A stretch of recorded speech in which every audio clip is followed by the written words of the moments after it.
Start recording. হ্যাঁ, ঠিক আছে। শুনতে পাচ্ছ তো আশা করছি?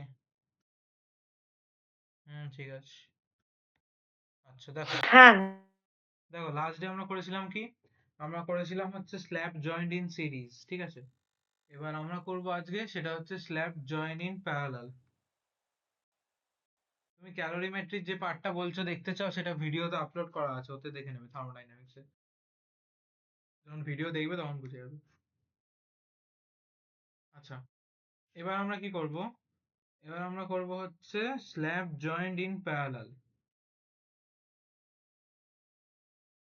স্ল্যাব joined in parallel,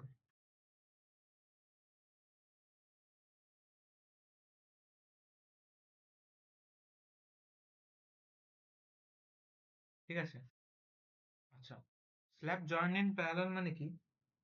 সেটা হচ্ছে আগে তো সিরিজে ছিল পরপর রাখা। এবার ধরে নাও এরকম একটা স্ল্যাব রয়েছে, এরকমই আমি আরেকটা স্ল্যাব নিলাম, স্ল্যাব নিয়ে এরকম পরপর রেখে দিলাম। তাতে কি হবে? এটা কন্ট্যাক্টে থাকবে। আর স্ল্যাবটা ধরে নাও এটা হচ্ছে তোমার এরিয়া 1 ওয়ালা স্ল্যাব, এটা এরিয়া 2 ওয়ালা স্ল্যাব। এখানে ফেস টেম্পারেচার θ1, এখানে θ2। এখানে এদের Q1 হিট ট্রান্সফার হচ্ছে এইদিকে, এর থার্মাল কন্ডাক্টিভিটি K1, এটাতে Q2 হিট ট্রান্সফার হচ্ছে, এর থার্মাল কন্ডাক্টিভিটি K2। আর টোটাল যে লেন্থটা, এই পুরো লেন্থটা হচ্ছে L। ওকে, আচ্ছা দেখো, এবার যেহেতু তোমরা এই দুটোকে পরপর মানে প্যারালালি রেখে দিয়েছি, তাহলে এবার যদি left to right heat flow করে, এই অ্যারো দিয়ে দিয়েছি আমি, হিট ফ্লোটা লেফট টু রাইট হচ্ছে। এবার তাতে কি হয়ে যাবে দেখো, rate of flow of heat of the first slab কি হয়ে যাবে, H1 যদি বলি এটাকে, এই যে rate of flow of heat of the first slab, that's H1 is equals to Q1T equals to K1 A1 θ1 minus θ2 divided by T, T বলছি, L হয়ে যাবে, টিটা তো কেটে যাবে, টি তো হবে না, এই যে টি। এটা তো রেট ফ্লো হচ্ছে ফার্স্ট স্ল্যাবের জন্য। এবার for second slab, rate of flow of heat of second slab, আমি স্ল্যাব লিখছি কেন, এটা স্ল্যাব হবে, SLAB স্ল্যাব। এটা হয়ে যাবে তাহলে H2 is equals to Q2 by T equals to K2 A2 θ1 minus θ2 divided by L. Therefore combined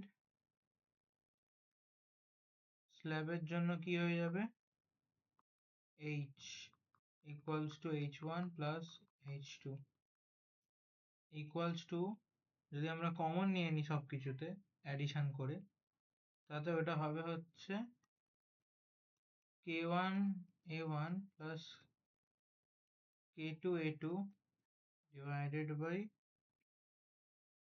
L into θ1 minus θ2, common নিয়ে নিয়েছি। তুমি ডাইরেক্ট অ্যাড করে দাও, অ্যাড করে কমন নিলে এই এক্সপ্রেশন পাবে। এটাকে 1 নম্বর ইকুয়েশন বলে লিখে দিলাম। এটা কি হচ্ছে, এটা তো হিট ফ্লো হলো।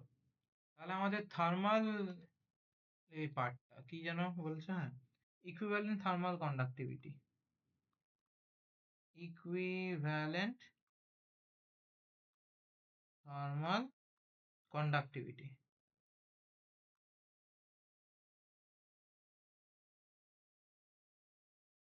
এটা কি হয়ে যাবে, এটা তো হবে ইকুইভ্যালেন্ট কন্ডাক্টিভিটি কে, মানে পুরোটাকে যদি আমরা কে ধরি, কে মানে এটা কত হয়ে যাবে, এটা হয়ে যাবে কে, তাহলে থার্মাল কন্ডাক্টিভিটি হচ্ছে আমাদের Q by T is equals to K A1 A2 মানে A1 plus A2 into theta 1 minus theta 2. এটা একটা mathematical derivation divided by length. এবার now comparing with equation 1. এক নম্বর ইকুয়েশনের সাথে কম্পেয়ার করছি। লেখা হয়ে গেছে এই পার্টটা?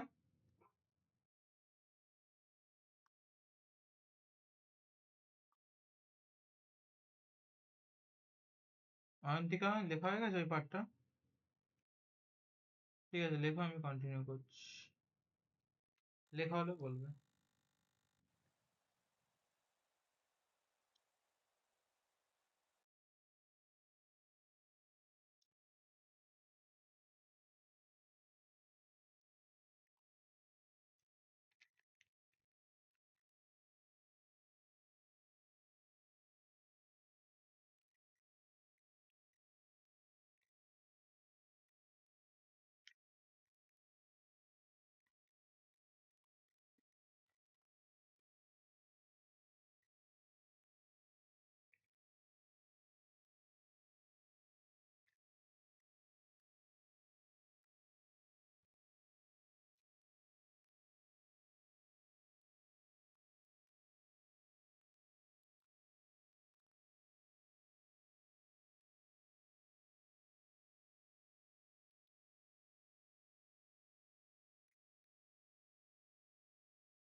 তাহলে আমাদের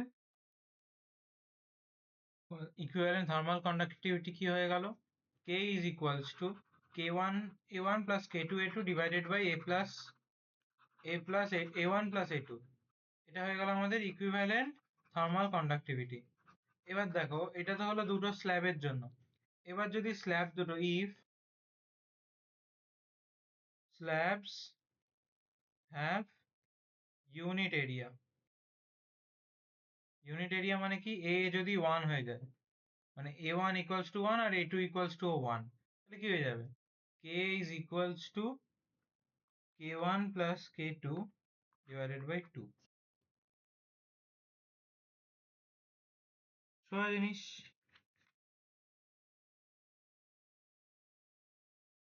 আচ্ছা অয়ন্তিকা, তোমার কাছে কি তোমার বইটা আছে? দীনেশ বা এইচ.সি. ভার্মা? দীনেশ, এইচ.সি. ভার্মা দুটোই আছে। একটু দেখো বইয়েতে বা তোমাদের সিলেবাসে এই এই জিনিসটা আছে কিনা বলছি। সার্লেস মেথড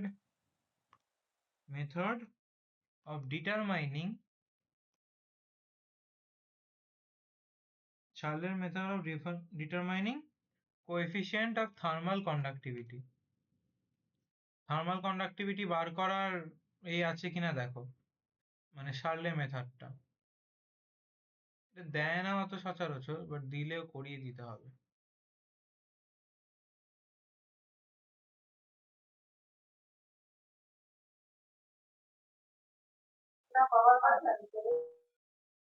কি বলছো? শুনতে পাচ্ছি না।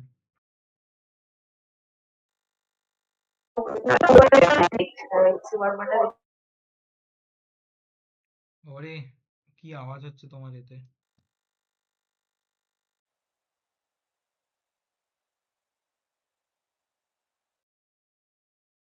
বহুত আওয়াজ হচ্ছে তোমার স্পিকারে।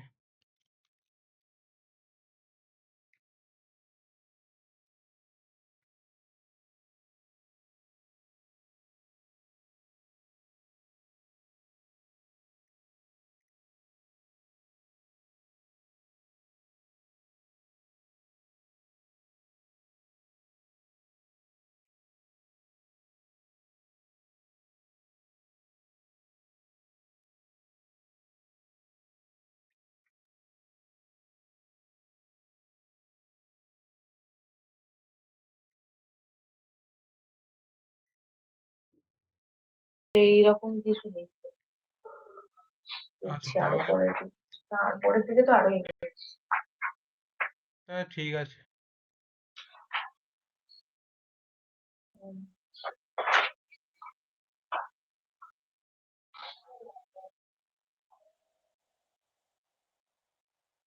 হিট ট্রান্সফারই তো নেই এখানে।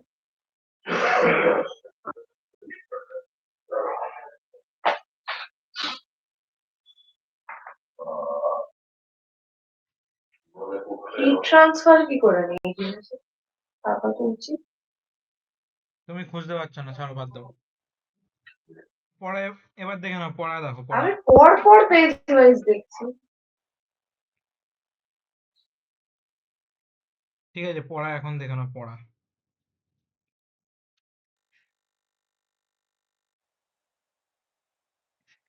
আচ্ছা, এবার আমি বলবো রেডিয়েশন কাকে বলে, ঠিক আছে? আচ্ছা, এক সেকেন্ড দাও।